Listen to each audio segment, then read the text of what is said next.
Play your part. Play your. This is your host B. Getting into some sports and music with Kevin and Rick. Y'all stay locked on this dial.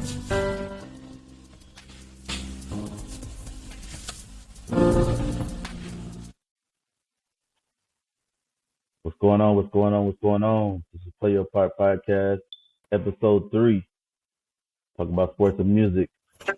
Probably like the fastest situation of me turning around and try to get people on this panel, like ever, like within like days. But hey, we're getting better and better at the process of getting people locked in these episodes or whatever. We're gonna go ahead and introduce ourselves. Yes, sir. Yes, sir. Of course, I'm happy to be back. It's Ricky Monty. What's going on, everybody?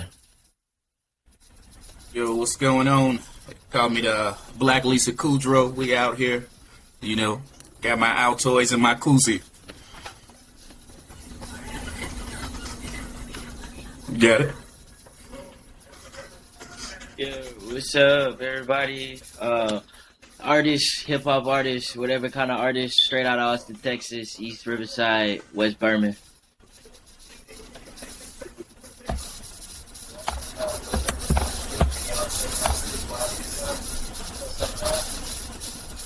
All right, guys, we're introduced everybody on this podcast. We're going to go ahead and start up on the top of the lineup for Kevin with the sports. So go ahead and serve us up with the sports, man. Oh, all right, coming all the way cool, from cool. Columbus, Georgia, man. 706, modern day Sonny. It's the NFL offseason, and a lot of moves have been happening. So last week we talked about in a general sense of just everything that was happening in the NFL. This week we breaking it down with just like the quarterback moves. I got a list right here. It's like 7 teams with new quarterbacks. Deshaun Watson goes to the Browns. Atlanta's got Marcus Mariota. Carson Wentz went to the football team. That's the Commanders now. Matt Ryan went to the Colts.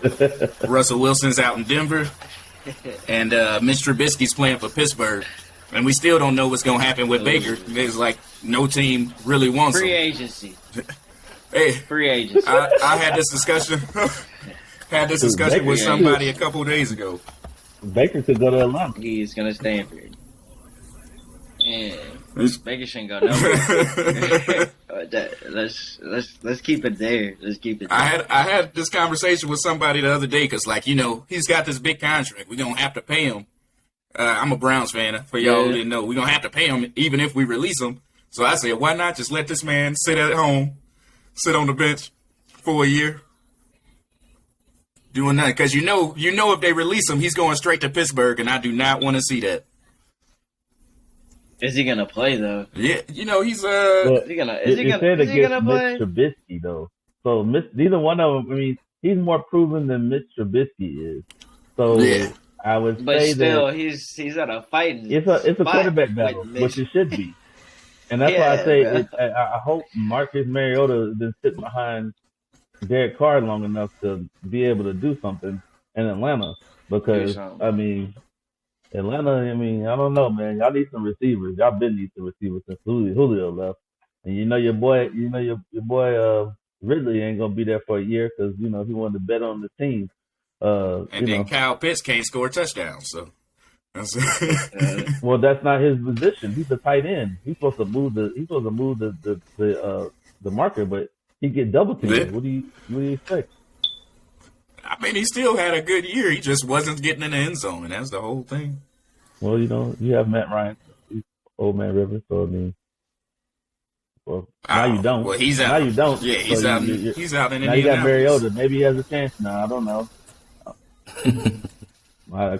They giving up this year.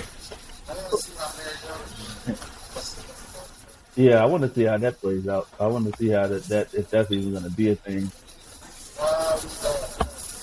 That's why I said they just gonna throw him in there this year. Yeah, I think it's going to be one of those. See what happens. I think it's going to be one of those things where if Baker's sitting out on the sidelines in the free agency and Mariota don't do good after the third game, they're going to be like this. Yeah, Becker, just because you got this job right now, don't mean Phone it's permanent. call. It's temporary. Phone call. So yeah. Or I've been saying this is a good fit, but I don't know what Cam Newton you're gonna get. You can get Cam in Atlanta. That makes more sense to me than anything else. I mean, he's from Atlanta, so I mean, it makes more sense for Atlanta to get Cam. But once again, I don't know what Cam you're gonna get. I mean, you would have to take time with that, and you would have to literally rebuild from nothing. So like, Cam is definitely a player where like any system he's in is gonna take time because he always gives you that flair at the beginning, like oh shit, he's gonna do something, and then like 4 or 5 more games down the road, he not the same person that he was that first game trying to make a point. Not at all. Yeah. You're right. Yeah.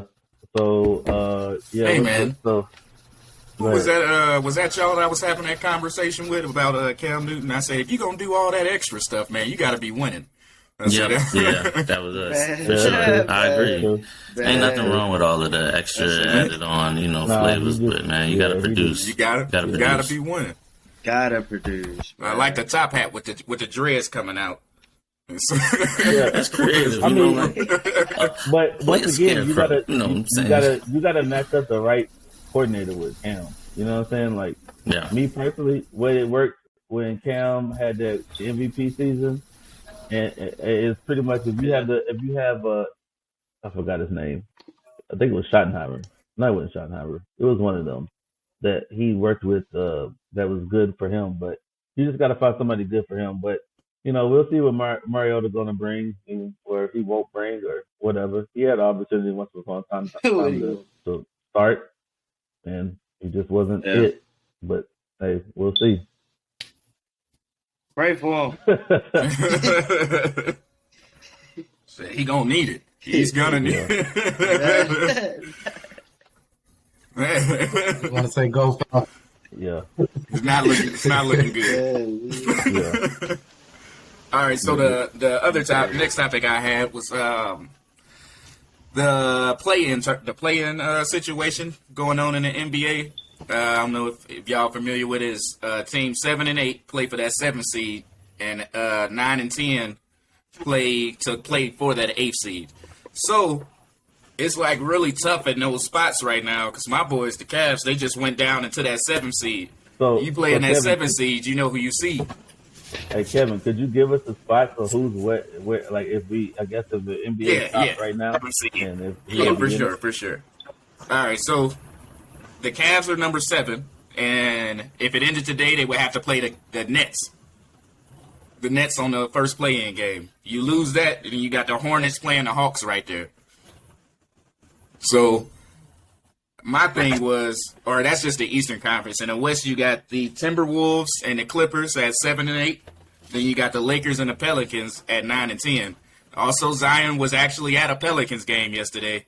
So they make that play in, he could actually show up and knock out the Lakers before the playoffs even start. So you're saying you saying Zion showed up and was eating a hot dog at the game, or was he playing? Yeah, he wasn't playing. He was there though. He ain't been around the team for months. So the fact that he's there now, man, this man gonna try to do Anthony Davis. You can't beat Anthony Davis because you ain't on that level. See, Anthony Davis can do the way he to get out of where he got out of. But see, Zion, you ain't even going to the playoffs deep enough to even show yourself. So how you going? You want to go to New York? That's what you want to do. You want to play with Barrett. You want to play with your homeboy Barrett.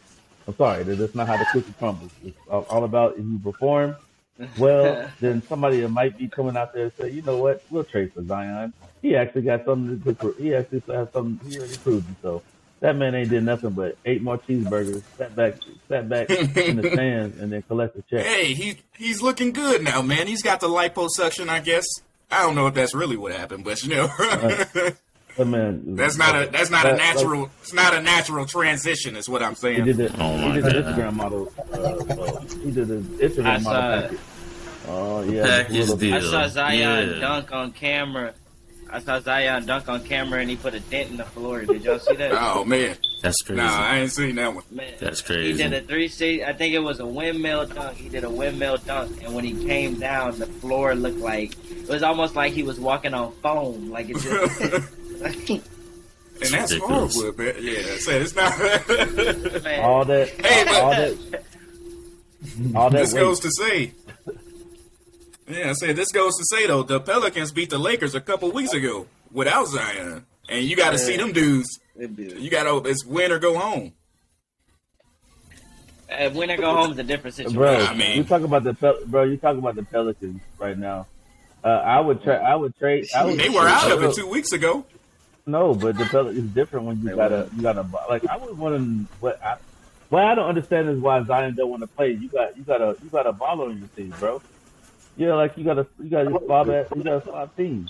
You made a trade. You got the best. I would say guard that you got on your team. That's a shooter. He can play well with others. He played with Dame Lillard. So I mean, you got like that. He's so like he's some bum. I mean, you got other players on your team. You could have a chance to play and make the playoffs.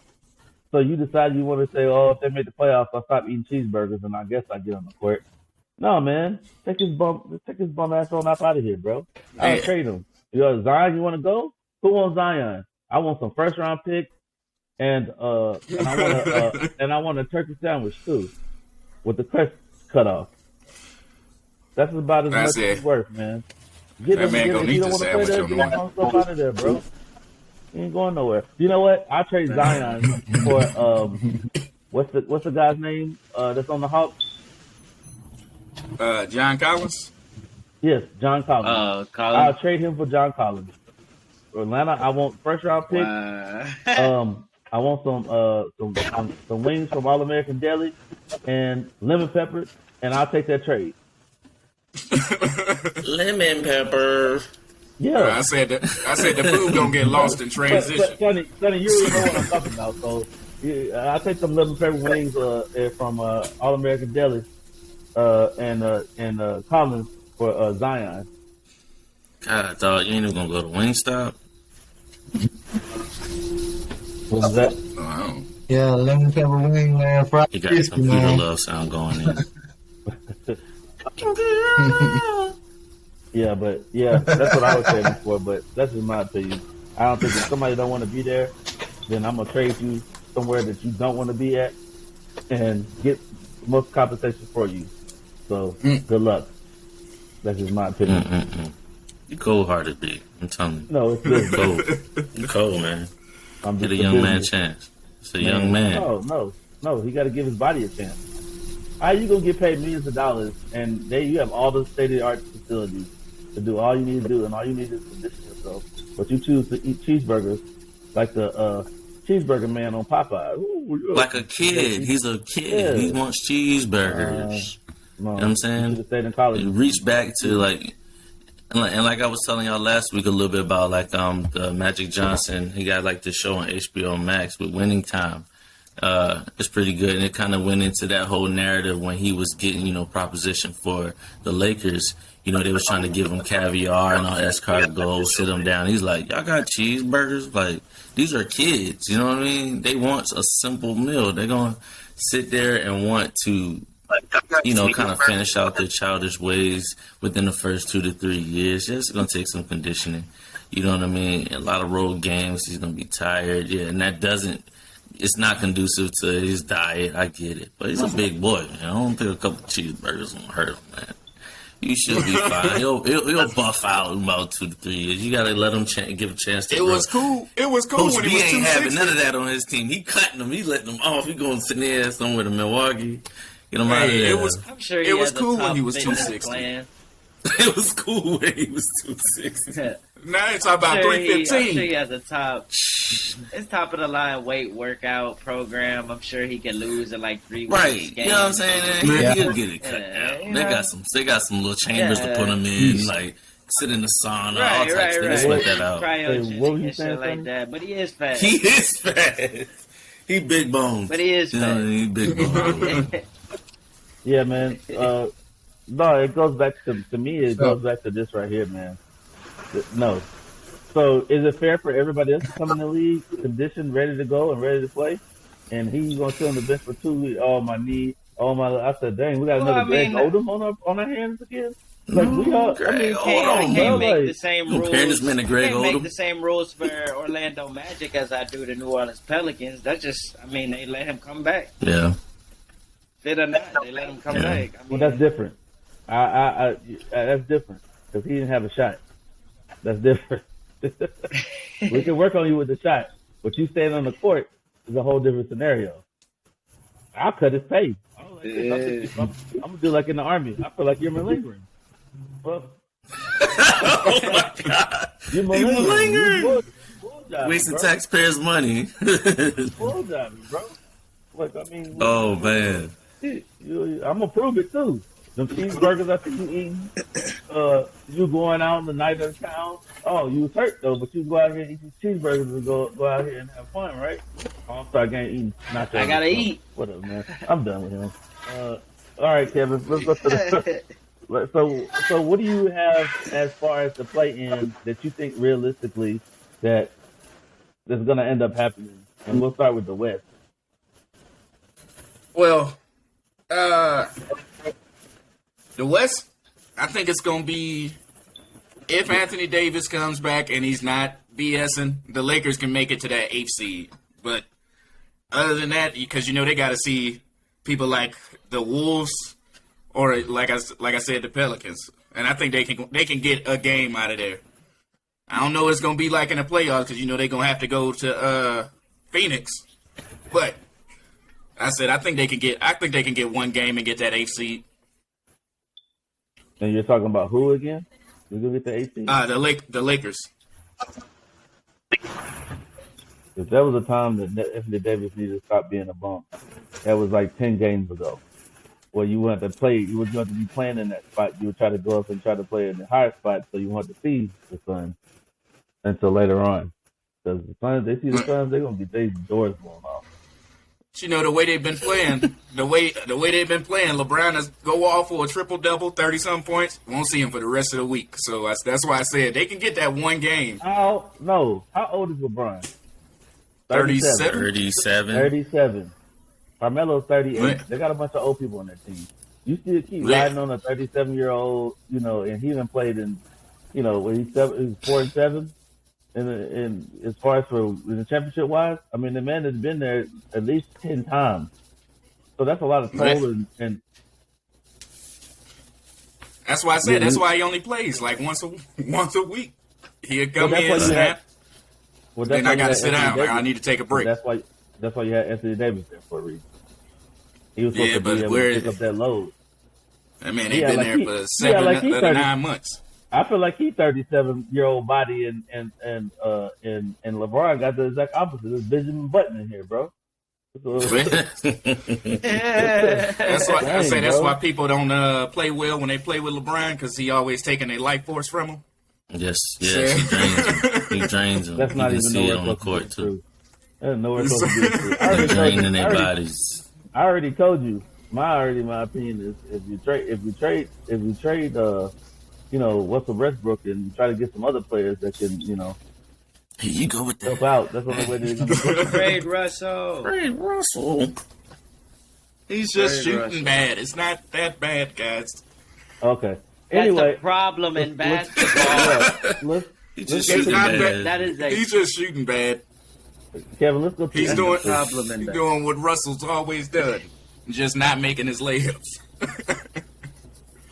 All right, what about the East? All right. So my thing about the East is, like I said, I'm a Cavs fan, and like I said, they're in the 7th seed right now. So you can get that 7th seed, you gotta go to the play-in. You see in the Nets first. Nets who just got Kyrie back. Don't matter where he's playing at. Then then it's between the Hornets and the Hawks. Which I said either one of those things. I gotta ask you a question. So, what's up with the Kyrie update? He's back now. He can play at home and everything. Oh, okay. What? Oh yeah, they How much did he pay for that? Players. You say how much will you what? Never mind. You so Kyrie's playing full time now, right? Yeah. Okay. All right. Then maybe yeah. All right. Now I guess they have a chance now. Well, I'm just saying, as the 7th seed, that sucks. That sucks as a 7th seed. I worked this hard. Now I got to go see the Nets. I got to go see the Hawks just to make the playoffs. That's just the playoffs, man. Yeah. They still don't have Ben Simmons, but I mean that's the playoffs, though.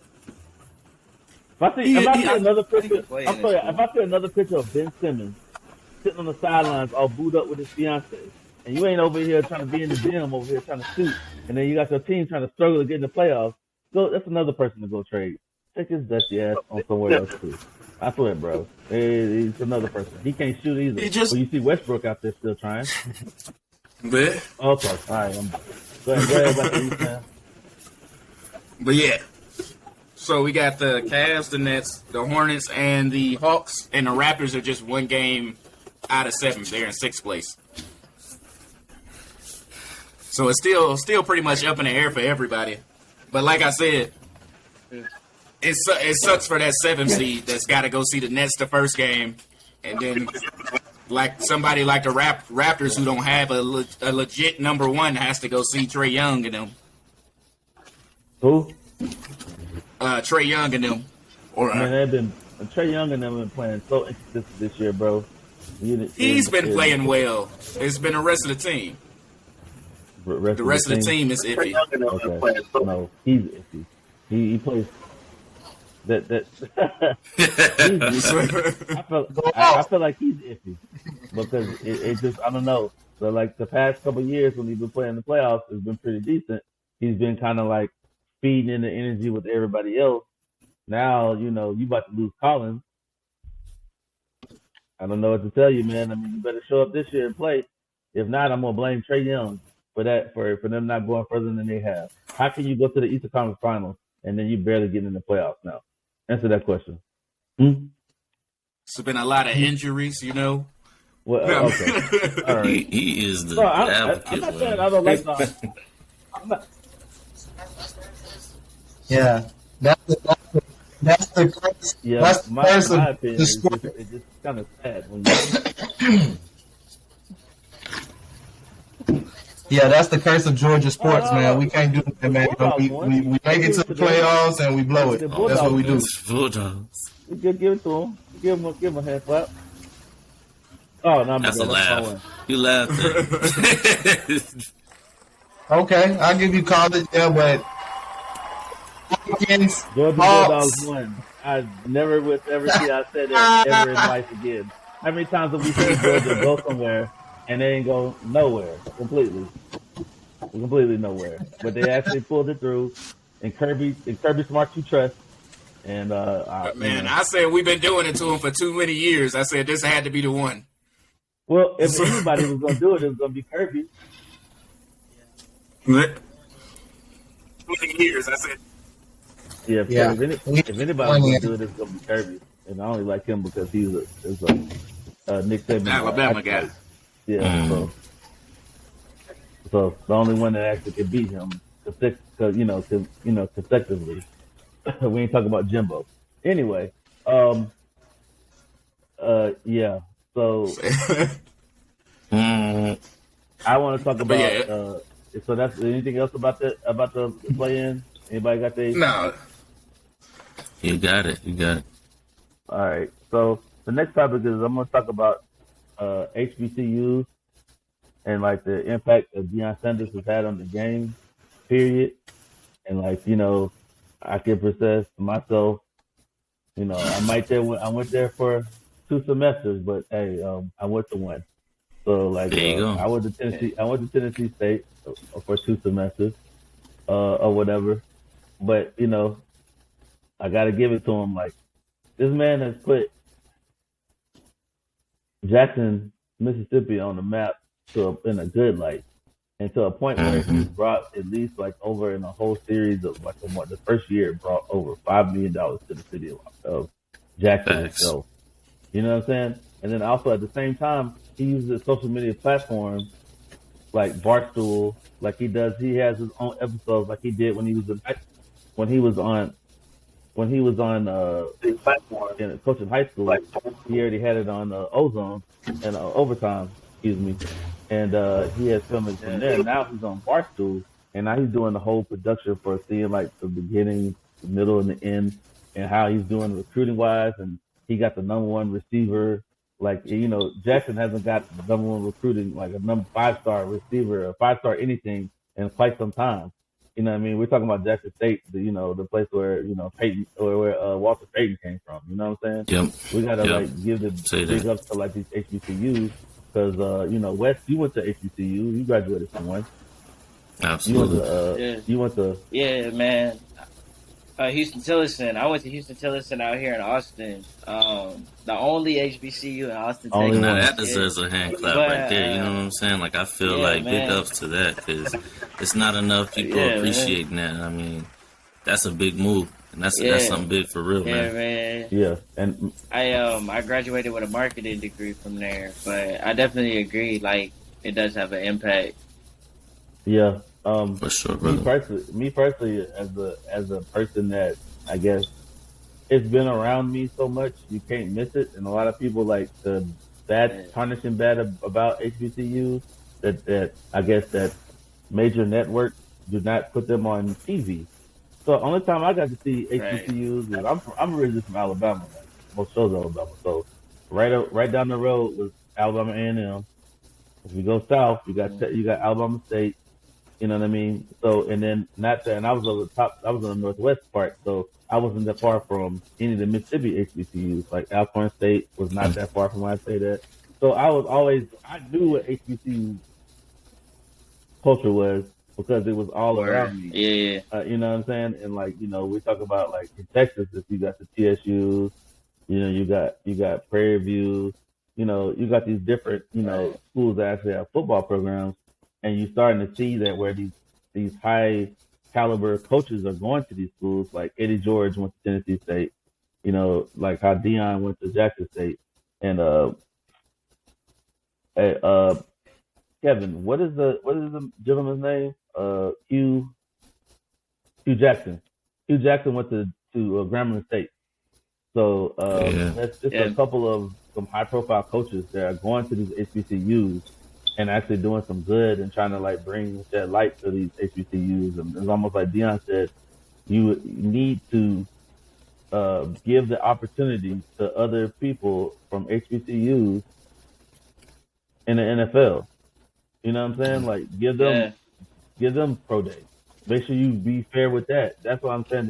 It's so that the equity and the equality should be shared there. There's talent there just as well as anywhere else. Because if you're telling me that players from these Division III schools and D2 schools are getting scouting days and stuff, and then you're talking about HBCU colleges like the MEAC and the SWAC, you know what I'm saying, are not getting the same type of exposure, there's a problem there. You can't say that we talk about equality and then you don't show it. That end of the talk is cheap. So, and some of these HBCUs be D1 schools. Yeah, like these are whole D1 schools, and some of these HBCUs that are recruiting 5-star. Like Jackson State just got, like you said, they just got a 5-star recruit, a couple of 5-star recruits. You would think people have been paying attention to these kids the whole time. Now all of a sudden they're at Jackson State, nobody wants to go to the pro day. The teams that didn't show up to the pro days, all that stuff, and it just kind of shows where the mentality is. Because at the end of the day, what's the difference between this D1 school and that D1 school other than the fact that it's more money and they probably have more 5-star recruits? But that's still a D1 school where it has 5-star recruits and they're still balling out. JSU just had an amazing year as an HBCU, and it kind of put more emphasis on the abilities and the talents that come out of HBCUs. And it's just kind of even after what he just did with his HBCU with less funding, he's still underlooked. Well, that's why I say that the Barstools of the world, where you're getting all this exposure, which is bringing more money to the program, which is being able to, I don't know if you watched Barstool or not, the episodes, you should check it out. What's that? Where he had got a whole practice field, turf practice field for his players. And that's like the legacy mark that you leave, because it's not about what you did, it's about what you leave behind as a legacy. You know what I mean? That field is a legacy. You know what I'm saying?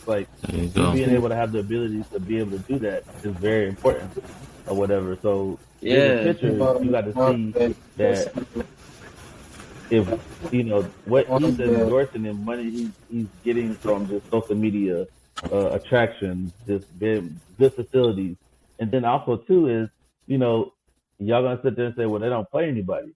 Well, okay, when it's time to prove and show up, when they start playing these D1 schools and they start beating them, then what you're gonna say now?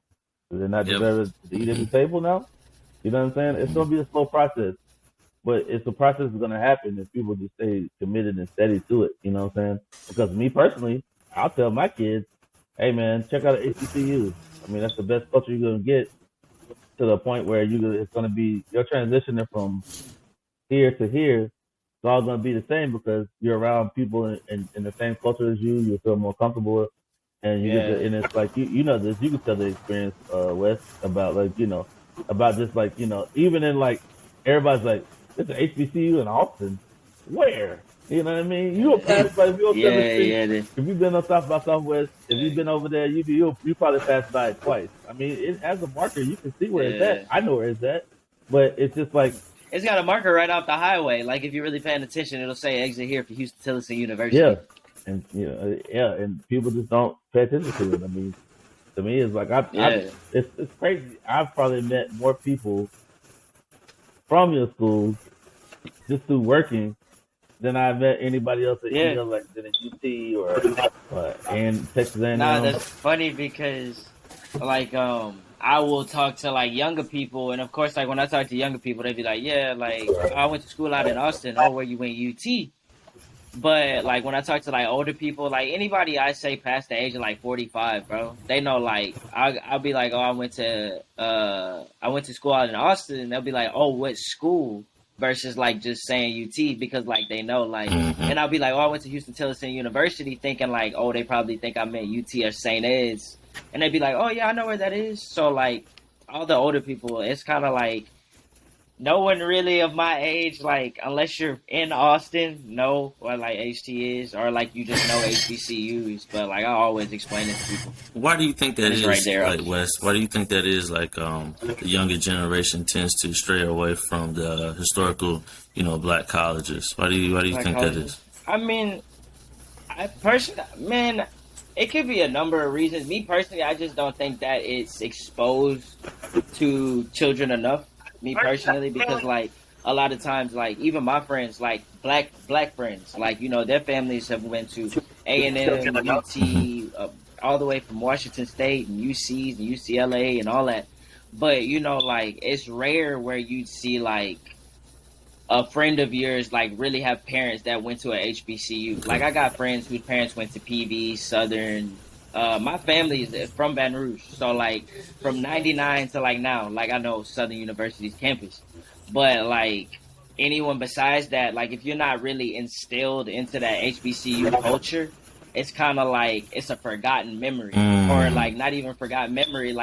It could be your parents may know of HBCUs, but with the opportunity or quote unquote opportunity that PWIs offer, bro, I mean, it really is. It makes it hard for HBCUs, and the same thing can be said for athletics. A lot of these guys think that their only chance, it's good athletes who know, it's athletes out there that know they're good enough to at least make the league, right?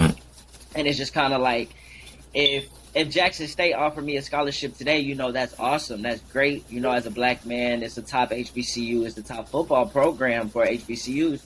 But at the end of the day, the connections that Nick Saban has at Bama, I mean, just from the fact that it's a pipeline school, Alabama sets records for niggas that men that they bring into the league. So it's just kind of if I'm gonna look at Alabama and JSU as far as me developing a real opportunity, it's not to say that JSU won't give me one, but I definitely won't have to work as hard to be noticed or be seen when I'm already at Bama under Nick Saban. Yeah. So I mean, it's different type of factors that kind of make PWI seem like they're better than HBCUs, but that's only because over time we've made it seem like they've been better. Okay, yeah, I mean, it's a fair point. And I think, going back to what B said earlier with Deion Sanders, I mean, he was 2021 Eddie Robinson and the SWAC Coach of the Year award. When we getting things like that into place with HBCUs like that being at a higher notice, I think in the next 4 to 6 years, I think we're going to start to see a transition of those 5-star recruits going to those HBCUs. Getting those opportunities shifted to give big colleges like Bama, even my school, like I like Clemson, even those big schools like that will run for their money when you got like colleges like that come and step up. I'm from South Carolina, so I grew up in Sumter, South Carolina. Like, my mom attended Morris College. My little sister just graduated from Claflin. And, you got South Carolina State right there, Benedict, Allen. Two of those schools, Allen and Benedict, they don't have like a big, football or athletic program. But I think moving forward in the next coming years, you'll see a lot more money flowing because they see the potential. People will feel a little bit more comfortable staying closer to home. Costs a little bit less, you know what I mean? And it'll definitely be something that they can benefit from, because you can be just as successful, you know what I mean? You can articulate yourself just as well when you have, you look back and you look at the lineage of what these schools represent. It definitely made me look at things a little bit differently. I'm still in the military, so right now I'm enrolled into an online school, GCU, Grand Canyon University out of Arizona.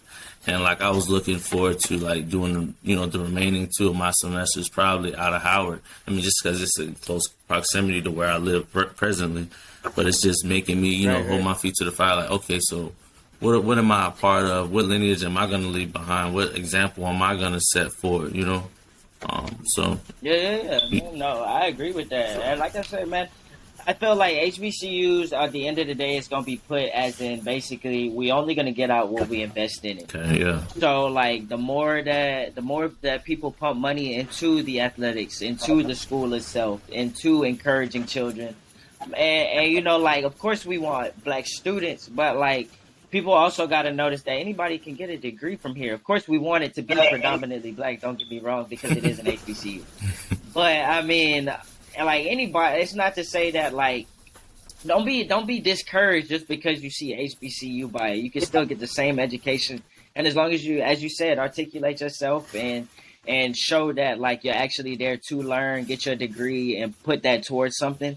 It wouldn't be any different from going to a UT or a St. Ed's or a Clemson or anything like that. Right. Yeah, I definitely agree with what you're saying. You make some good points. I know, like, when I spoke to some people who had, like, an open forum at some of the cigar lounges I attend, I hear a lot of people talk about, accreditation issues. When they mention HBCUs, they're like, well, some of them lost their accreditation. And a lot of people are fearful that, like, if I go to this school, will they lose their accreditation? Will it be valid, things of that nature? So that also kind of, puts a part into what we can do. Like you said, like, you get into what you put, you get out of it what you put into it. So, yeah, definitely. For sure. Yeah, because accreditation's only lost when stuff's not going right. Right.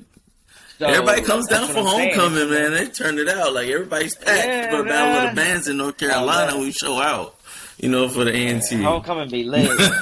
Homecoming be lit. We got to have that same morale and esprit de corps when it comes to funding as well and invest. Yeah, man.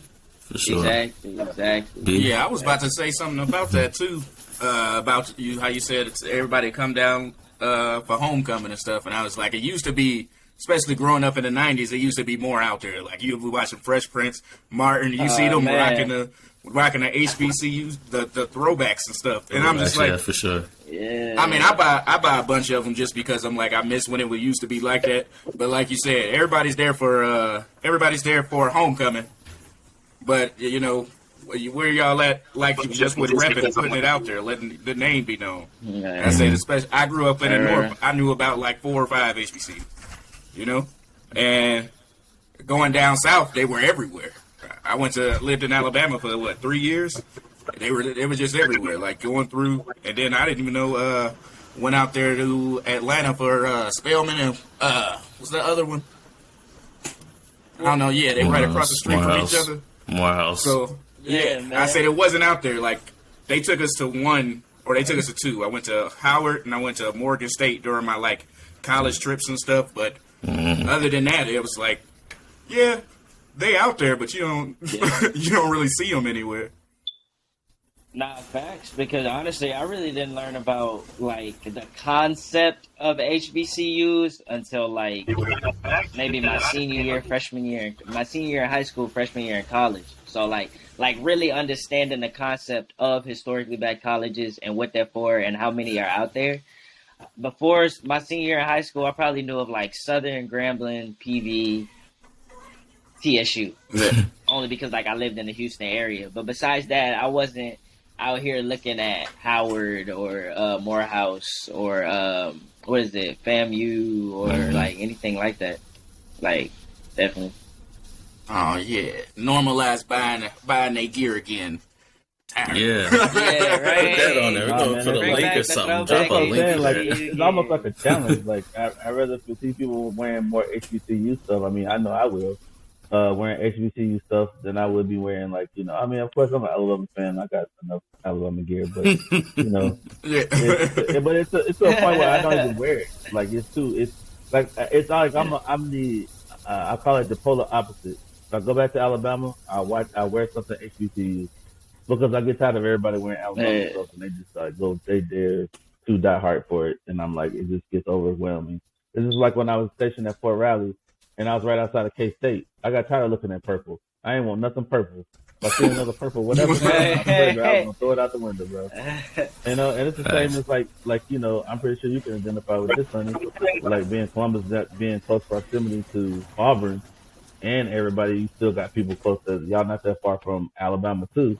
You know what I mean? Where you see everybody wearing Alabama arms and stuff, and you get like, all right, man, if I see some more orange and blue or some crimson and white, all right, bro, you go. yeah. Or So he's saying it, Just for the record, I'm in Georgia. you Go just dog. like this. I'm wearing an HBCU. I wear a because even around you, Sonny, for you have Albany State, you have Fort Valley. You got so many HBCUs there in Georgia too in itself. And like I always tell people, like when I go to the opposite place, you'll see me with an opposite HBCU shirt.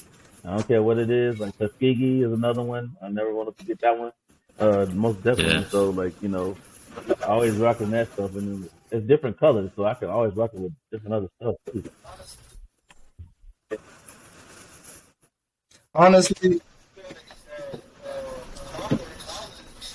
yeah, I just feel like that college is one of the many things that have been whitewashed. You know what I mean? It's like they perceive like black as not being as good as, you know what I mean? And there's so many other things, not just college. You know what I mean? So I think that like as black people, we got to take pride in certain things that they try and downplay. You know what I mean? And also too, the NAIL has been helping out a lot too.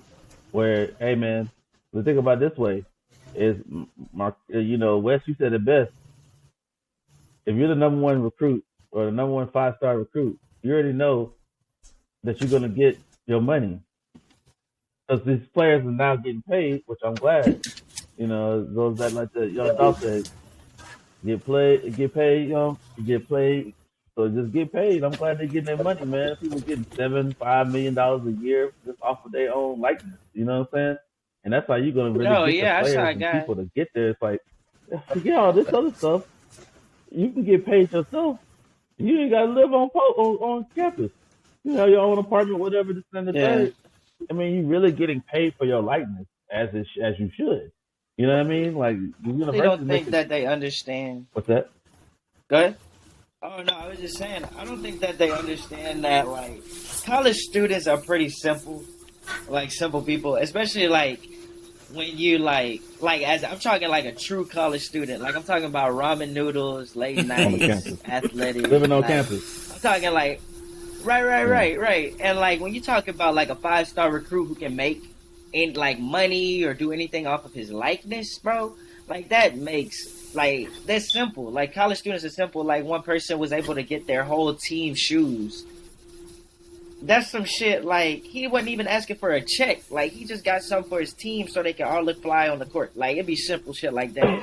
And all these like big college coaches are coming out. Like I saw somebody again going back to like this HBCU thing. How like they were trying to paint Deion Sanders as like paying his recruits to like come to JSU just so they could put JSU on some type of map versus like just like going to JSU and just because he's an athlete, because he's playing under that coach. And I started looking at it, it was kind of like, I mean, these kids don't, what? Yeah, they hating because at the end of the day, it's just kind of like they don't have to. Like paying players should no longer be a topic because these kids can make money themselves. So like for y'all to say JSU is like paying players so players can go to JSU, that just seemed like a cheap shot. Like these kids are making money off their name now. They don't need the school to make money no more. No, no. But yeah, I just wanted to kind of like shed light on that because I feel like that all HBCUs, in my opinion, should get the proper respect. Number one, number two, the appreciation, and then number three, the continuation of support from everybody. You know what I'm saying? Period. So I just wanted to bring that up because a lot of people like to just slander people's names. You know what I mean? And like they just mad because like they was like yeah, Deion Sanders had a chance to go to this school. Okay, well you didn't want him, and you see what you got out of Florida State. You got another losing season with a sorry quarterback for a sorry coach. So whatever, he'll go to HBCU and look how far he brought Jackson State. You know what I'm saying? Like it ain't like and he did way better. He had a way better first year than the Florida State coach did will ever have in 4 years. So like I'm just saying, it doesn't matter where he goes.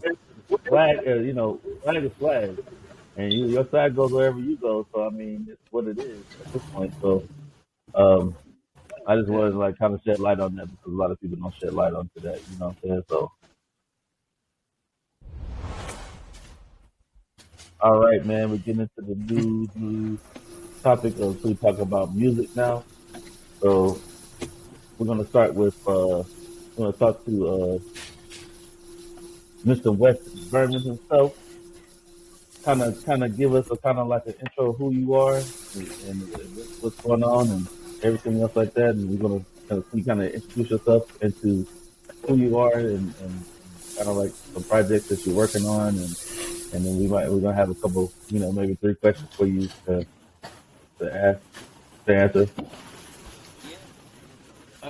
So yeah, like I said earlier, just originally from Baton Rouge, but out in Austin. Been in Austin for a few years now. Started doing music. I'd say around like my late sophomore, early junior year in college. So like before that, I had been writing. Like I write a lot. Whether it had been poetry or just even making songs off instrumentals on YouTube. But all through high school, I never really knew how studio life worked. Like I always thought like studio life was like for real rappers, like niggas who like made it already and can afford to be in the studio all day and make music. So all through high school, I never really was like in a studio. It was more of like writing. I didn't really take a studio seriously until, like I said, my late sophomore, early junior year in college. When I had a few friends who was actually producers and engineers out here in Austin. Just from trial and error and making old stuff and just beginning phases of music, I guess I would call it. I wound up finding my own lane in it, my own passion for it. Honestly, I haven't been like this excited about any type of outside hobby besides soccer. And like if you know me, like I played soccer all my life. Got the chance to play in college collegiately. So that was a great experience, but just the dedication and time that I put in towards it, it's kind of like that same feeling for music, which is kind of like how I know, like, as long as you keep going and keep striving, like you can always make it. And then I kind of proved that to myself with soccer, which is why I like music is just coming more naturally for me, more free flowing, and I'm having more fun with it because like I know if I keep with it, like you can go anywhere with it, and I tell that to people all the time, even with what they're doing. But I think just me getting into music kind of started even before that when I was younger, very young. My grandfather actually was in a band called Louisiana Purchase. And they would tour. My uncle, he does music promotion, still does promotion and stuff these days. And just my family's been around music and entertainment for a while. Even my grandmother was an actress. So, I mean, entertainment's always been in my blood. It was just about me really finding that passion to actually stick with it and go for it. And that's where I kind of got with it, where I am now. So now I'm making music out of Austin. I'm staying in East Austin, but I make music out of Austin. and just trying to put on for the city. Really show that because Austin's not really known for being the most hip hop of all places. But when you have an untapped market that you can tap into, why not take a risk and go for it? You never know where it can go. So, yeah. And as far as work right now, I'm actually working on my next project, Midnight in Magnolia. Okay. Just coming off of my first project, my first real project, Discovery Channel. It's basically, I called it Discovery Channel because it's basically me, as I said, discovering my path in music and discovering my, not only who I am in music, but like how I like to make music, and also discovering that I actually like other parts such as producing and engineering. I'm actually working on that right now. But yeah, my new project, Midnight in Magnolia, doesn't have a release date yet. We're actually just getting started. But I like where this one's going because it definitely sees me develop as an artist. Gives me more insight as to what I like as an artist. And now that I have more experience behind producing and engineering, it's kind of like I know exactly how I want to attack it. So it'll come off a little stronger than my last project, which I'm going to be proud about. That's good. It's good stuff. Yeah, man. Have you done anything? I'm gonna cut you off. But have you done anything with South by Southwest? So I actually just had my first performance at South by Southwest. They were giving people a chance to play their. It was one song. I only have $25 on me. So they charged $25 a song, and I was like, man, fuck it. I actually wasn't. That's crazy because I actually wasn't planning on performing for South by. I just kind of wanted to go because this was my first real. Like, even though I've lived in Austin, I've never even as a fan, never really participated in South by Southwest. So me being out there this year and actually get to experience a South by was kind of cool. And I think as a performer, it made it even more better. Yeah. But yeah, definitely they were asking people if they wanted to perform, and I just performed. Got up there, did my thing. It was honestly a great experience. It's always feedback, always loving feedback, but it's definitely feedback from it and people enjoyed it. So yeah, that was actually my first performance. I plan to do more as the year goes on. Once I get more music rolled out. But besides that, I think that was a good first experience, especially being at South by Southwest as an artist. I think that was top tier. Oh yeah, for sure. I knew that. I was just trying to get you to segue. I just want to push that. I knew that was your first one. But now, man, you got keep it dropping, keep it lyrical. Don't lose sense of who you are. I think that you're doing something amazing by stepping out, and spreading that word. Keep it going, brother. Yeah, man, appreciate it. Sure. So I got a question for you, man. Yeah. So what artists like either now or in the past has inspired you? Yeah. Man, okay, so if anybody that I know is watching this, I think they planning for me to say like a certain person. But what she definitely is. But surprisingly, man, my first hip hop album was Get Rich or Die Trying on CD. Okay. That really made me pay attention to music. I fucked with that album so tough, man. Like, I was growing up listening to that one, and T.I. I listened to a lot. But when people talk about my influences, man, Kanye West, like, come on now. Kanye West, Travis Scott. When we're talking about people from the past, like I said, 50 Cent, Jay-Z himself. But I like Thug. I like Trippie Redd. Just people who really not afraid to, I guess, get outside of that hip hop box, that main, like, when you first think of rap, it's kind of like you thinking of J. Cole, you thinking of Kendrick. Shit, I know people who even think of like Eminem. Like, you just think of like a certain like cadence when it comes to rap. You're not really thinking about these guys who just trying to push the boundaries, And I fuck with people who try to push the boundaries because, like, you never know what kind of sound you're going to get. You never know what people are going to like. Like, I'm sure we have a bunch of friends who listen to rap all day, but at the end of the day, they'll turn on a Paramore song and start, rocking out to it. Like, people need to understand, like, it's okay to push boundaries, and I like those artists that do. So that's why they have most influence on me, such as Kanye, such as Travis, and stuff like that. Yeah. I'm an old school head, bro. So I'm older than everybody on here. And my deal is, you know me, my old deal is like I'm in that era of like the late '80s, early '90s.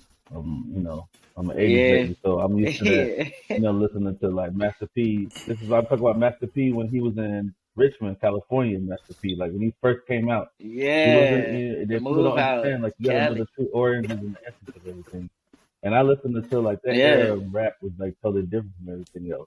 Now, like you said, the Kanye West is like I always call it. It's the pinnacle point of display of where it made you think a little bit more and more intricate of a lot of samples and different other things that kind of like Right. broaden you into bigger things. I mean, other people use samples, but how Kanye used samples and you know, you could It's like say his music is based off. exactly, and like you can say what you want to, you can say what you want to say about the dude personally, but that dude Right. musically, you can't mess with the dude. Man. I'm sorry, he's like a whole nother Top level. tier. Yeah, man, it's top tier. And I think that like it's really like a pioneer. It's almost like a pioneer because like, you know, if you watch the documentary, you'll see like it wasn't always like people didn't always think like Kanye was just like mad fucking like crazy with the, you know, it was just kind of like, yeah, he was a producer. You know, he make sick beats, but at the end of the day, like I just need him for his beats. Like I don't need Kanye to like rap or anything like that. And I think it was like when people really started taking him serious as for like what he can contribute, not just to hip hop, man, but like when you talk about music, like that was the turning point. And it was kind of like, okay, like we really need to take this man serious because like Kanye is the type of person who on Monday he'll work with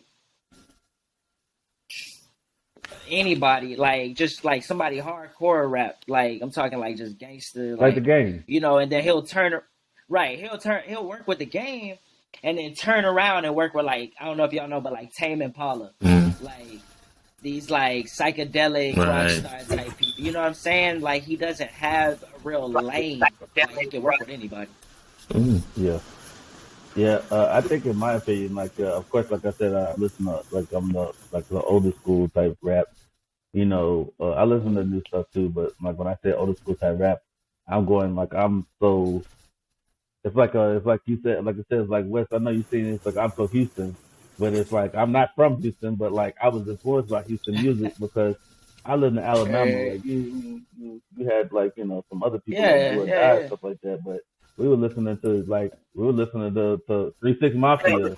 We were listening to like you know we were listening to everybody like that's from Memphis. Memphis ain't number 2 hours away from where I stay at, so it's either 3 6 or UGK or anybody from Atlanta or Outkast.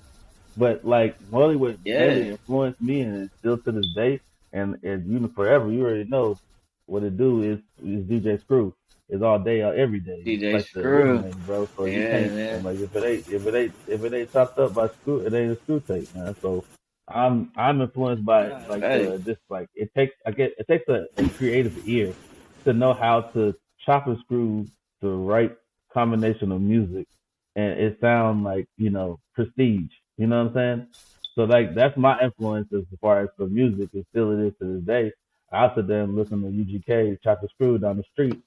You know what I mean? Before you know, and that's the satisfaction of mine. And like, you know, and another question is this, like would you ever I guess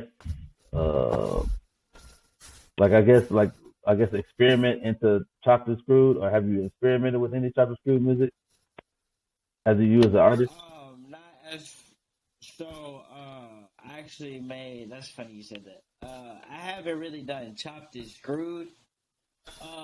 Mostly just done like basic chopping and stuff like that. But I actually took what was that? Hold Up by Young Dolph. And just made my first beat off of that one not too long ago. But that one's chopped. As far as like Chopped and Screwed though, I definitely want to like get into it because like I do when I was younger, you know, just living out in the A-Leaf area, moving to Louisiana, then coming back into the Houston area. You know, it hasn't been that far away, but it's just kind of like really honing in on it, I guess, and like really trying it. But I definitely want to get into it. It's just about figuring out how to, you know, kind of implement it. Because if I do want to implement it, I definitely want it to be solid. I don't want to be nothing like, what is he doing? So, Yeah, that's true. That's true. Is it? I guess as far as another, this is the last question I'm gonna ask you. Is who would you mostly like to collaborate with? Like, if you could think of an artist.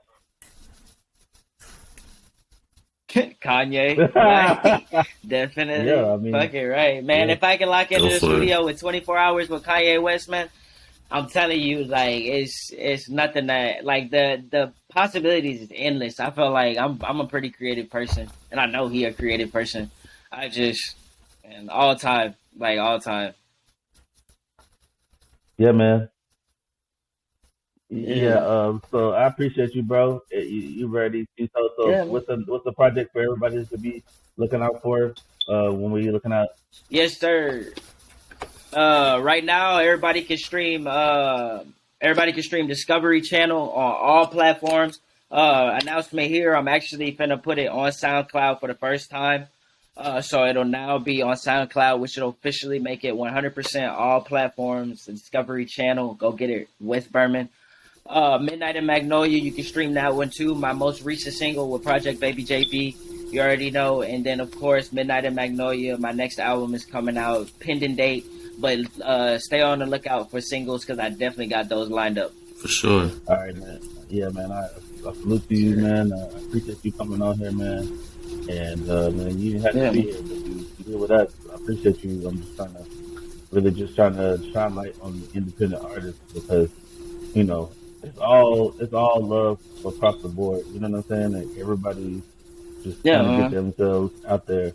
And I hope this platform, Yeah, and yeah. you can always use this platform to promote your music. If you want Yeah, to get man. out here, you got something going on or whatever, we'll advertise your stuff if you got a performance going on. Just always hit us up with the link, man. We forever advertising on our page, man. We will forever support you. Thanks. Uh, anything with Yeah, everything that you man. do or whatever. And I really appreciate you being on here, man. You ain't happy, but I appreciate you, bro. Yeah, man. I appreciate y'all for having me, man. This is actually my first special guest appearance on a podcast. So this is Yeah, historic right man. here. It's More to come. More to Yeah, come. man. Yes, sir. But let me go handle my business. I gotta go get some food, and then I got something to do after that. All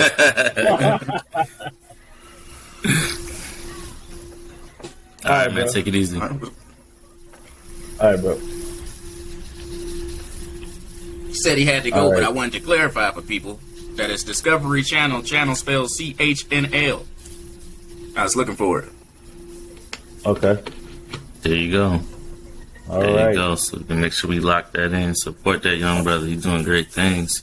Straight out of HBCU, All right, man. man. Support that. All right, man. Go ahead, give me that drum roll. Yeah. So the next person that we got coming up here is a dear friend. It's not even a friend, bro. It's like family. You know what I'm saying? our kids is the cousins. You know what I'm saying? But it's just like a whole other platform where I always say like, just because I'm cool with you doesn't mean I don't listen to your music. And when I listen to your music and I really mess with it, I make sure that you know that. You know what I mean? Like, I'll tell you that. There's been many times when I talk to Sonny, and it's been like every time I talk to him on the phone, it's always this. Hey, bro, what you got going on? What's new music going out? What you got going on? What you got? I'm always asking because I'm always like I'm looking for the next thing to come around that corner, man. Because it's just like it keeps going like this. It's not nothing's like plateauing off. So I want this brother to keep taking off and just keep going up, and the sky's only the limit to it. But I just wanted to kind of introduce, Mr. Modern Day Sonny himself. You know what I'm saying? So, go ahead and give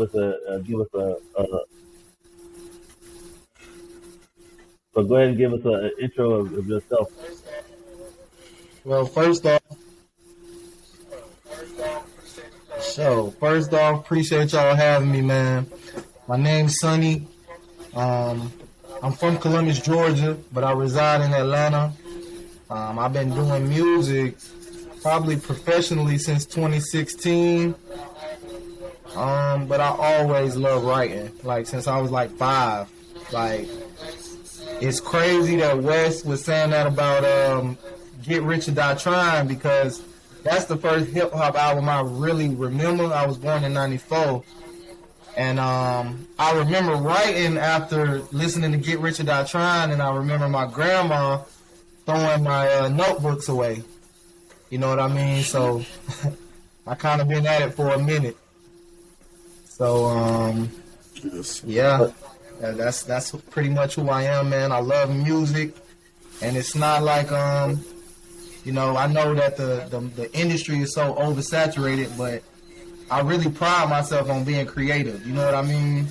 And I pride myself on using real life events that, you know what I mean, that I've been through. And if people listen to my music, they hear a lot of the times like, man, he really has been through some things. Like, you know what I mean? I've gained a lot of respect from people who don't know me, who just listen to my music before, you know? So it's very therapeutic for me, man. I So love could you music. tell us, like, give us like something like I guess to go off of, like if we want to listen to your music, like what's your first project that you put out, and like I guess like how many projects you put out so far? Because you know it's like one of those things like to take the day in the life of Sonny himself. We want to start from the beginning. Like, what's the first, I guess you would say, project that you put out that everybody can take a listen to? Mm, my first project was Guy with the Glasses. I dropped that in 2019. It's my first Right. professional project, you know. I dropped that in 2019. You can find that on all plats. Modern Day Sonny, Guy with the Glasses. We have My Corner, My Rules. That was another epic project. We, you know, made a little noise. It's still streaming pretty good. We got Guy with the Glasses too. Um, Guy with the Glasses too. I really matured. You know, people hear it. If people listen to everything, they can see how I've matured through the years. You know, I can honestly say, like, my music is raw. You know what I mean? If I have a threesome, I'm gonna rap about it. Like, that's just how I am. If I smoke a blunt, I'll rap about it. Like, because that's who I am. You know what I mean? And it's just, I mean, I don't know. So people can definitely see the elevation through So my it's more music like over the you, years, it's like though. I call it that the reality rap. You know what I'm saying? It's like, you know, it's not that where I'm talking about doing something and I ain't never did it, or I did something and I did something, and I'm telling you, it's almost like I'm painting a picture of what my experience gone through that situation. You know, everybody else has their own opinions about what they want to have their opinions about, but when you only can you only can, you know, write what feels upon yourself, and to be able to share with everybody else. That's why I kind of liked it. For example, like guy with classes too. You know, we were talking about. I'm reverting back to, you got pretty personal in that one, to where, you know, it's like to a point where, like, okay, I hear you. You know, some of us might know some people, whatever, or whatever, but it's to me to a point where what grasped me was the last bonus track where we were talking about Chopped and Screwed. Is when I asked you about it. I was like, bro, could you give me a whole project like this, Chopped and Screwed? Because your boy Chopped and Screwed that joint. Because, bro, yeah, that joint was like, when I listened to that stuff, I was like, this, oh, dang. Like, I think he done fell in something, bro. And I was like, I don't know if you knew that you fell in something, but when I heard it, I was like, bro, this was Yeah, slap, bro. I don't even care what nobody say. You can go ahead and say what you want to say, but that right there, when I heard that type of screwed, I was like, this, bro. I'll let that to play. If you had a whole album like that, if you chopped and screwed it, I'm messing with it, man. I mess with it anyway, but it's just like me, like the chopped and screwed. It just kind of like grasps the. Nobody really does these bonus tracks like anymore. You know what I'm saying? Like, Right. you just give me this dry. I mean, you give me this 12. I'm not saying all this 12 is all dry, but I want these bonus tracks on here that you experimented on some stuff that you think that works for a future project. If y'all liking it, I hear it from your feedback, and then like I'm gonna fool with it. Not saying I'm gonna dive into it and sleep in it, but I'll dip and dabble in it. But I think that, that last track, bro, like it's good. The reason why I like Chopper Screw music, and I'm gonna say this, is because it makes you listen to the lyrics. Because people get caught up in the beat, and then you look the lyrics to be trash, and you be like, "Yo, what was I listening to? Like, what was this? Is this even real? Or what was he talking about?" It was almost like I don't want to be like, the gimmicks of being like this. Something rhymes and it sounds good, and I'm gonna say it. Like, nah, like it's just to a point where you listen to it and be like this. That shit hit hard, man, because I'm listening to the lyrics. I can listen to his voice and what he's talking about. And the story gets more clear to you when you are high and you get to a point where you get a mind of clarity, bro. The more you listen. So that's why I like it, because you enjoy to dabbling into that. And that's what kind of like grasped the main attention, was being like, oh, like, whoa, what was that? Hey, man. Yeah. Could you do this whole project like that? Well, I appreciate that, man. Like, for me, I just feel like, for me, man, I just feel like music doesn't really have a high playback value no more. Like, it's not like, like our parents, they listen to songs and they know what year it came out, and they know so many things about the song because they've been listening to it for 10, 15, 20 years. And I feel like hip-hop doesn't have that as strong as it once did. You know what I mean? So I actually still write with a pen, write with a pad, and I just pride myself on just trying to have good playback value, like good music. Like, it's still me, but you might not feel every song, but you can find one, you know what I mean, that I could get some type of rapport with you from. You know what I mean? Definitely. I mean, and I guess I would say, like, what artist or what type of genre of music kind of has been your inspiration? We know you said Give Rest of Your Time was like one of the ones that kind of got you to put that pen to the pad. But like, I guess what other type of music kind of inspires you, or what inspires you in general?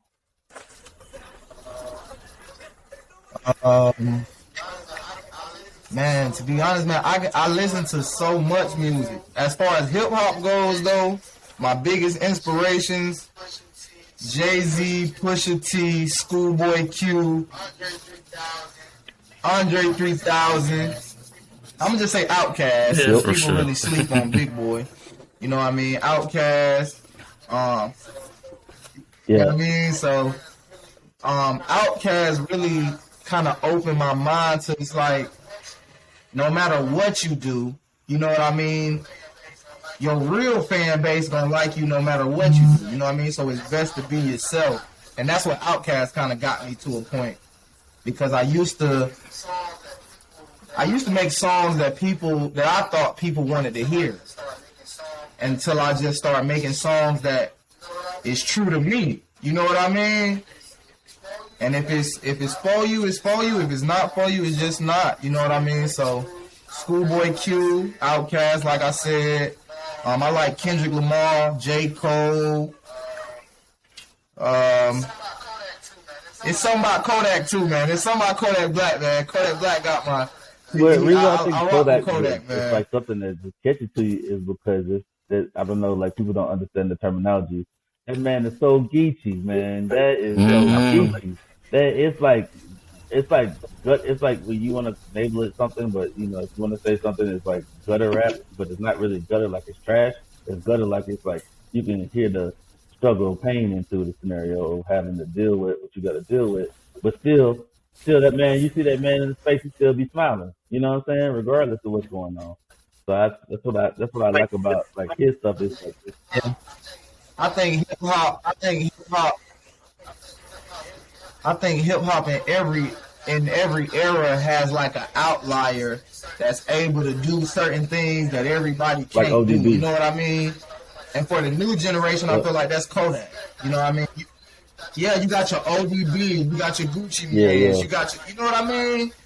Like, you got people that just go against the grain and still manage to hold themselves in the industry. And I think like Kodak is definitely one of those most people. Definitely. So if you had a collaboration to do with somebody, who would you want to collab with?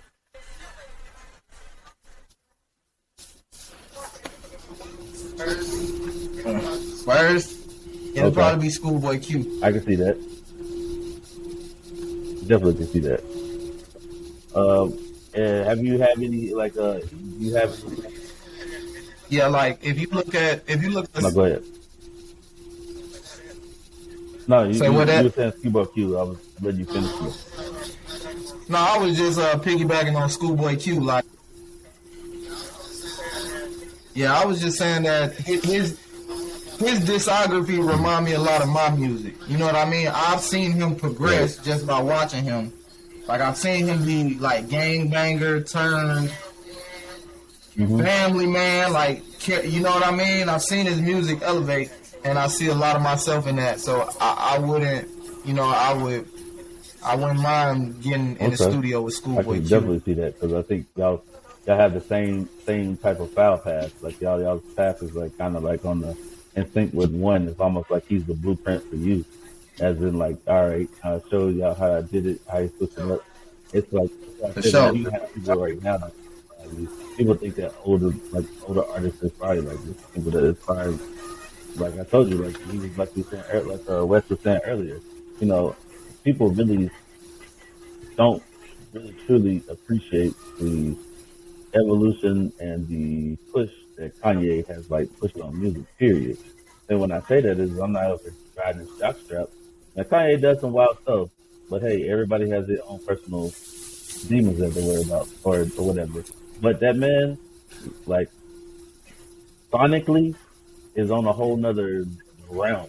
You know what I'm saying? Like it be stuff that I'd be listening to and I'd be like, and it's almost name that sample. And I go and break it down. I'll be like, I know where that sample came from. I know where that sample came from. I know who used that sample and who that sample is, and I know where that sample came from because my dad used to listen to that. You know what I'm saying? Like, it's to a point where, like, I don't know. It's different when you're, like, I don't know. I'm just a musically inclined person. When I listen to something, I always hear the snippets of where it came from and then, like, love to, like, appreciate where it came from. And then also the person actually is using it. They're not biting. There's nowhere close to being biting. They're just, how you want to say it, highlighting it again and keep highlighting it again. Like, this is where it came from. But at the same time, don't forget this is where it came from. But at the same time, I'm old. You're adding your own sauce to it. You know what I'm saying? Like, it's like music is always a rebirth. So everything is a rebirth. And if you don't see it as that, then you are lost because somebody has to sample off something else to start something. You know what I'm saying?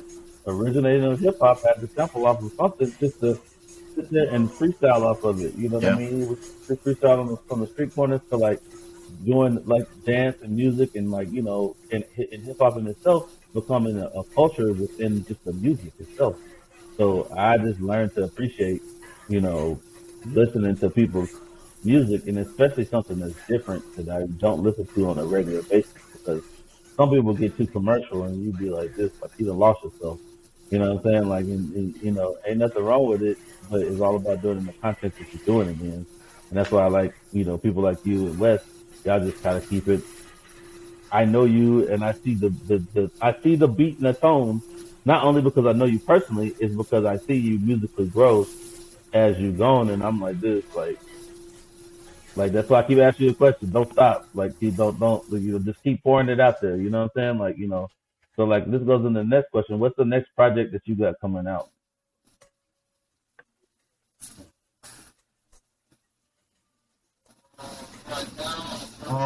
Right now I'm working on Toast Can Never Be Bread Again. It's gonna be my third professional project, and we working, man. Toast Can Never Be Yeah. Bread Again. So, Coming soon. I see you wearing that modern day hoodie there. If you can and whenever you can on the podcast. Yeah. I might talk to you later about trying to do some some play your part podcast or some modern day collaboration stuff. Sure. Because I'm pretty sure we're gonna come up with this with our own merch. As deeper and deeper we get in there, and I'm just trying to do a lot of collaborations with people too to give people like different perspective on what to like just support, bro. It's like mad support. That's all I'm really trying to do. It's like you just support other people. Like you see me collaborating with you. You can go back to the interview that we're having right now. It's like this is already on wax.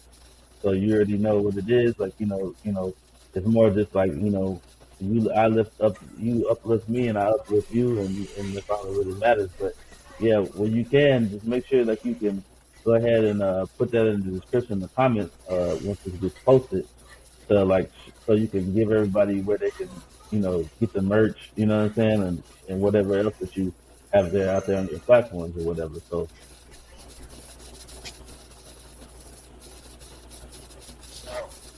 and be ready.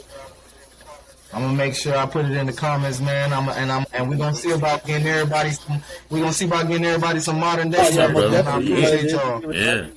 We wear it all day on the episodes. I be trying to find stuff what to wear on the episodes, and I'm like, I'm gonna come out with my own. We'll come out with our own merch, but I want to rock a red Martin Day shirt. You know what I mean? Like everybody, there's Martin Day, like this and this.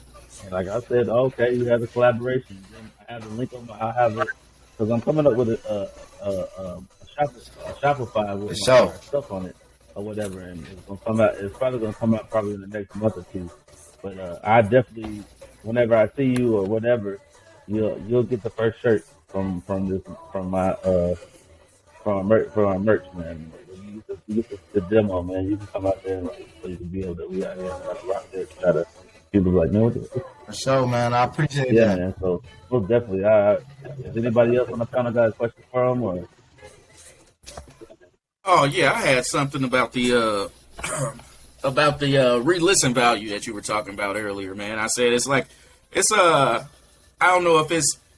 Don't get me wrong, like the quality of the music, like for re-listen value, like it's rare that I find an album nowadays that I will listen to, but when I do, like I'll listen to it all day. I want to say The House is Burning. That was the last one that I just listened to on repeat, non-stop. But I think it has more to do with not just like the quality of the music. It's about like it's so many artists and everything out there. Like I be on subreddit. I be on Reddit on that Hip Hop Heads page. It's 50 just hip hop albums that come out every week, and like you want to check out so much, but you got to just keep going. Got to keep going through it. Like I said, if I find something that I like, I will go back and re-listen to it. But like it's been a little bit more rare, and I think also you got to put it on like the attention span. We in that the Vine and the TikTok era, So like people only want to listen to the song once, go on to the next one. And they said it started from the Vine and all that stuff because it's like a 6-second video, and you on to something else. Yeah, but yeah, for sure. Hey, man. Yeah, Gunplay, who was signed to Maybach Music Group, he was saying that rap used to be an art, now it's a jug. That's what he was saying. Is like, you're right, 50 albums drop. You can't listen to everybody. Now it's not about talent anymore. Now it's about, you know what I mean, your fan base, your following. Now you got to see who's loyal to see what you got to say. You know what I mean? So the rap game definitely got real Mickey and tricky, but I mean, for the people that love it, you know what I mean, I'm not going to stop, Yeah, man. Definitely don't stop. And addendum to what the kid was talking about earlier, I think Guy with the Glasses too. I think it's towards the end, PTSD. One of the things I like about it is I'm the opposite of B. I want to hear it bang in my car. I got a system. I want to hear it bang. PTSD, you can play that over and over. You know what I mean? And it has to resonate with the listener. That's the biggest thing. If it's not relatable and it's not something you with, I'm going to get caught with it than without it. You feel me? I think that's one of the things you quoted in there. And it's just something that has to resonate with the listener enough to where he wants to attach that and say, bro, you need to check this out. Listen to this. And it's hitting hard on the 808s. And I know you didn't mention Kid Cudi as one of the rappers you listen to, but I hear a little melodic on that song, like the high melodic sounds of Kid Cudi. You remind me of that a little bit too in there. So for sure, I definitely hear it. Yeah, I definitely like Cudi. For sure, man. I just wanted to mention that. Yeah, PTSD. Yeah, that one. Cudi. I was working. Yeah. I was working on a project, man, like 4 months ago, and somebody said something to me in the studio, and I was like, that's kind of who I am. But they was like, man, you kind of like the Trap Cuddy. The Trap And I was Cuddy, like, for sure. Yeah, that's kind of what it's like, you know. But yeah, yo, for sure. Well, yeah, man, I greatly appreciate it, man. Yeah, but I appreciate you listening to the music, man, because Yeah, man. I just appreciate you getting out here, man. And you know, you're supposed to be here last week, but you know, we had to straighten it out with this, you know, this whole Riverside and this whole technical difficulties we were having. But like, you know, I greatly appreciate you getting on here because we got a good double header with you and somebody, and you and where's Berman, man. Greatly appreciate it. I can't really tell you how gracious and I really appreciate you getting on here, man. And more to come as far as music wise and everything else, man. And I appreciate you, man. Oh yeah. I appreciate y'all, man. I appreciate y'all, and if, you know, I don't gotta be a guest. You know, I'm a log in. I'm gonna be one of y'all viewers, For sure, man. bro. I'm Appreciate logged that. in. Yeah, I'm all about trying to get that word of mouth, man. I could sit here and boost and analyze and analytics and all the rest of the other stuff. I just wanted to organically people just to we mess with it. It's almost like your music. If you mess with the podcast, that's cool. If you don't, man, you ain't gotta listen. I ain't forcing you, but at the same time, man, I'm just trying to bring light to things that don't never get brought back to it, man. It's just, Exactly. What it is. And it's just part of it, man. And I appreciate you getting on here, man.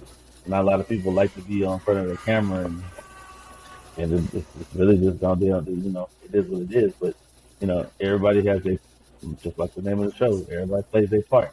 You know what I mean? We got people that's on the show that behind the scenes to do stuff and people don't know.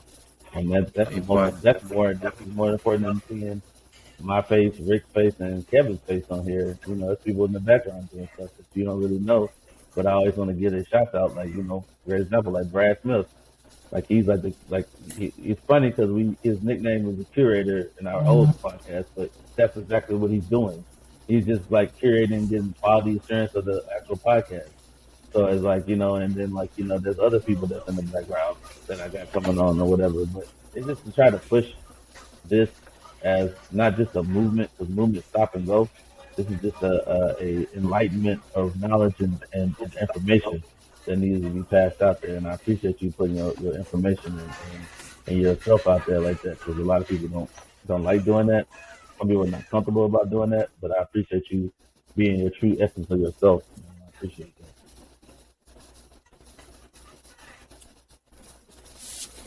So, all right. So, man, I Yeah, no appreciate problem, y'all. man. So yeah, man, we getting. This is like towards the end of the podcast, man. I appreciate you. This is your host B, and you know, you got your boy Rick, Kevin, and Sonny on here. We out, man. Yeah. Sure.